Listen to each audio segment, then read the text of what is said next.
Hablan los expertos en las noticias. Me da mucho gusto conversar con la doctora María de Lourdes Dieck Assad. Ella es decana emérita de la EGADE Business School del Tecnológico de Monterrey, líder académica de economía de esta misma institución. Mi querida maestra, ¿cómo está? Muy bien. Gracias por recibirnos. Gracias por la oportunidad. Pues es un gran momento el que estamos viviendo hoy por hoy, con tantas variables, todo lo que se está moviendo a nivel internacional por la relación ahora con los Estados Unidos. Sin embargo, pues yo creo que habría que comenzar entendiendo cómo nos encontramos en México, qué tendríamos que hacer, qué retos tenemos primeramente para fortalecer el mercado interno, y ahorita platicamos de lo que sigue. Claro que sí, completamente de acuerdo. Creo que es un momento muy importante para México. Tenemos un reto con el vecino del norte, pero es muy importante que entendamos que aquí el mercado interno necesita un fortalecimiento. Y en esto hay varios factores que son clave en este tema. Uno es definitivo, tenemos que mantener la estabilidad económica y macroeconómica de nuestro país, y esto significa pues las variables que nosotros conocemos, como son el déficit gubernamental, la deuda pública, la inflación, el tipo de cambio, las variables externas, etcétera. Por otro lado, el entorno de negocios que hay en México tiene que invitar más a la inversión. ¿Cómo fortalecemos un mercado interno si no generamos inversión y por lo tanto los empleos que generan los ingresos para el mercado interno? Y ahí tenemos temas pendientes, temas de financiamiento, temas de infraestructura que tenemos que atender de una manera importante también. Ahí Nuevo León, me queda clarísimo que es un reto que tenemos a nivel nacional, pero Nuevo León, ¿usted cómo lo visualiza? Y como catedrática investigadora de esta institución delegada de Business School, ¿cómo se ve Nuevo León en este contexto? Nuevo León en este contexto tiene muchas ventajas, porque es pionero, es líder en varios sectores productivos, y el entorno es un entorno que invita a la inversión y donde hay un ambiente de emprendimiento y de innovación muy importante. Y esto tiene que ver con otro tema importantísimo, que es el de la productividad. En Nuevo León las empresas se caracterizan por ser altamente productivas. En general en el país todavía tenemos un gran rezago porque la productividad en los últimos 12 años ha caído en un 2% como país, pero Nuevo León se ha distinguido que está entre las que no ha habido una caída tan tremenda. Y lo que es más importante es que Nuevo León, la capacitación y la innovación y ese espíritu emprendedor está presente. Entonces sí están dadas las condiciones para tener más inversión y más empleo, sí, a nivel nacional y específicamente el caso de Nuevo León.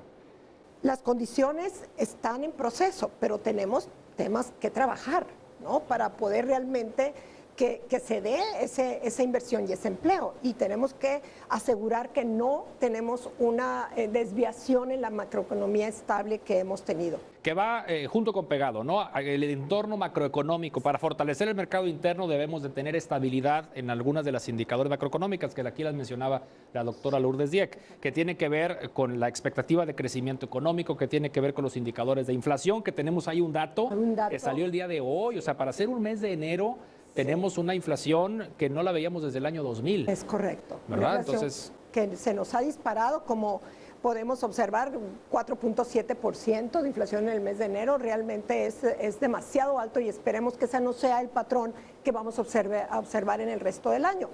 Cosa que probablemente no, porque el Banco de México, siendo un organismo autónomo, pues está reaccionando ante eso con la herramienta que tiene, que es una elevación de las tasas de interés. ¿Qué opina usted de que el día de hoy se haya determinado un aumento en la tasa de interés de referencia del Banco Central? Esto de alguna forma también es meterle freno, ¿no? Se abre otro frente, creo, pero por otro lado se controla estos otros indicadores. Exactamente. Ante una situación donde se puede estar disparando la inflación, realmente el Banco de México tiene que tomar esta iniciativa de evaluar el incremento en una tasa de interés para poner un freno que puede llegar a ser un freno en la economía en el corto plazo, porque en el corto plazo también hay que parar las expectativas inflacionarias, hay que parar esa posibilidad de una aceleración de la inflación, y el único que lo puede hacer es el Banco de México. Pero por supuesto que por otro lado, si en las finanzas públicas también se toman las previsiones necesarias, eso va a ayudar, por supuesto, la labor también del Banco Central.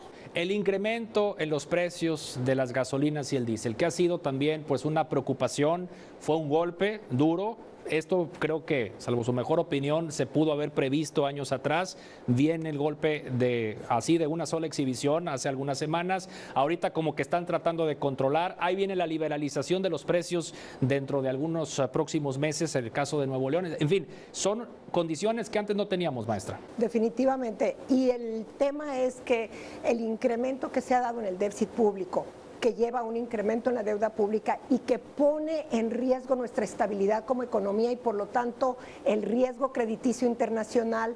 Esto es un tema que el aumento en la gasolina es cierto que se pudo haber previsto, pero está contribuyendo a generar ingresos para aminorar el impacto del déficit público. La parte social y quizás cómo sucedió, eso quizás no era lo mejor, pero de que tenía que haber un equilibrio, y tiene que haber un equilibrio para que el sector público no vaya a desequilibrar completamente sus finanzas y por lo tanto tiene un impacto en el resto de la economía. Después vamos a tener impactos mayores, más impacto en tasas de interés y en inflación y en la economía en general. Hacía usted hace un momento una referencia a la deuda pública o a la deuda con respecto al Producto Interno Bruto. Ya estamos en focos amarillos y no es que rojos. Exactamente. El déficit público, bueno, está arriba del 3%.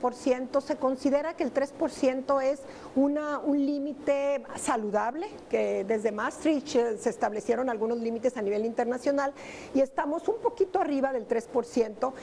Lo que preocupa es la tendencia en el aumento en la deuda pública, porque esta ha ido aumentando y se está acercando también al límite saludable que es un 60%. Hoy en día la deuda pública está en un 50% del PIB.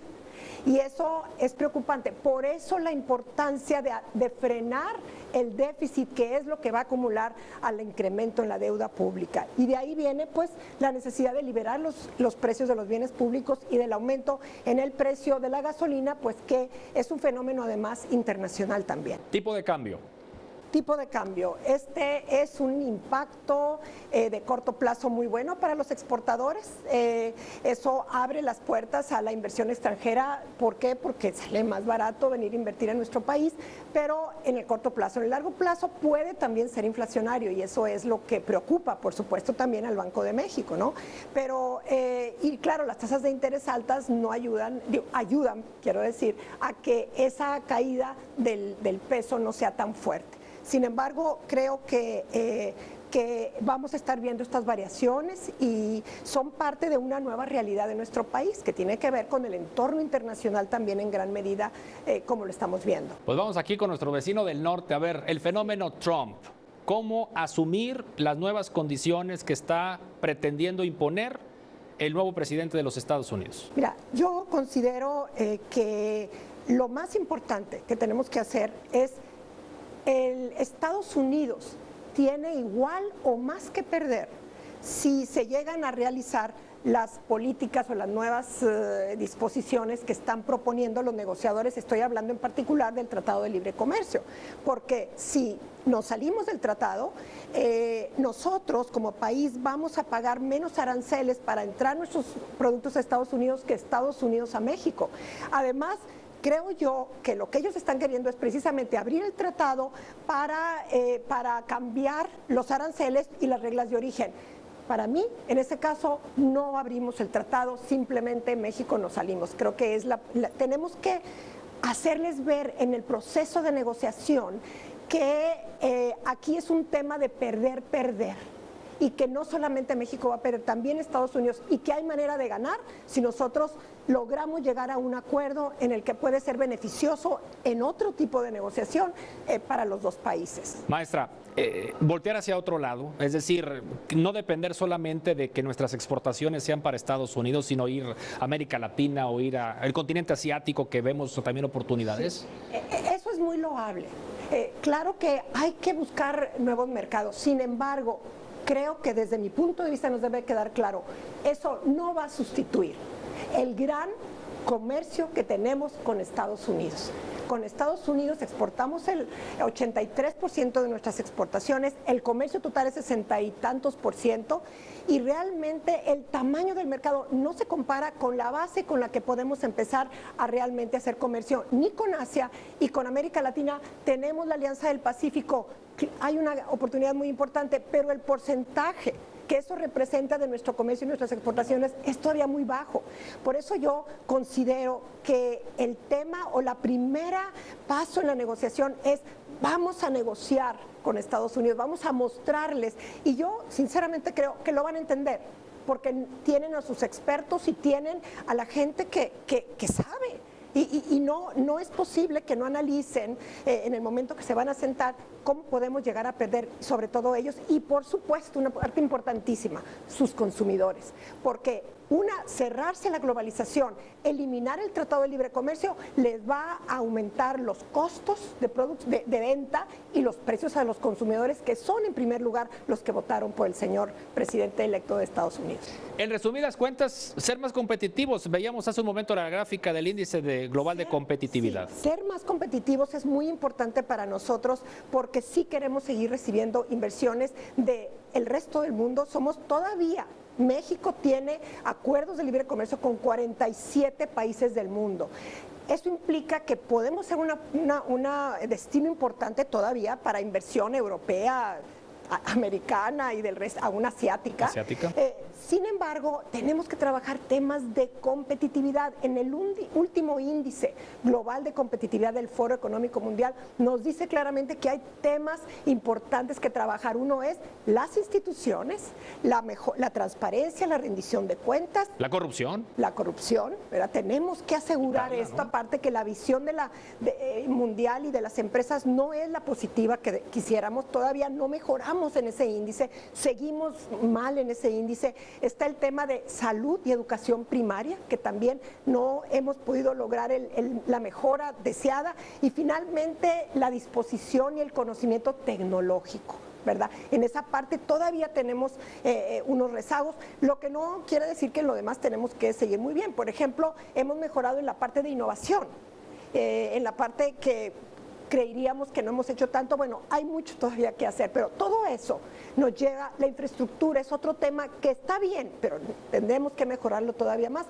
Creo que eso va a ayudar a algo importantísimo para los inversionistas nacionales y extranjeros: bajar el costo de hacer negocios en México, lo que yo le llamo el costo país de este país, para que realmente la inversión venga y sea muy exitosa y muy redituable. Pues muy agradecido de platicar con usted. ¿Alguna recomendación así para la gente de Nuevo León ante este entorno que ampliamente hemos comentado con usted el día de hoy, maestra? Cómo no, yo quiero pues comentar que México es un gran país, tenemos muchos recursos, pero tenemos que estar conscientes de que todos tenemos que dar algo de nosotros, los empresarios, el sector educativo. Tenemos que asegurar que el tipo de formación, por ejemplo, que va a tener un impacto en la productividad a todos los niveles, la formación, tenemos que ser una formación de vanguardia, pensando que en el futuro la tecnología va a ser un componente muy importante, que cada vez más tenemos que pensar qué van a requerir las empresas y las organizaciones del futuro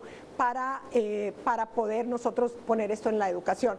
Porque al final el tema de productividad y competitividad, eso no lo podemos descuidar. No importa quién sea el presidente del norte, no importa lo que esté pasando alrededor. Eso es la base. Ese es el mercado interno y ese es el futuro de nuestro país. Muy agradecido de platicar esta noche con usted aquí en Las Noticias. Muy amable, maestra. Muchas gracias. Es la doctora María de Lourdes Dieck Assad, quien es decana emérita, delegada de Business School del Tecnológico de Monterrey. Continuamos en Las Noticias.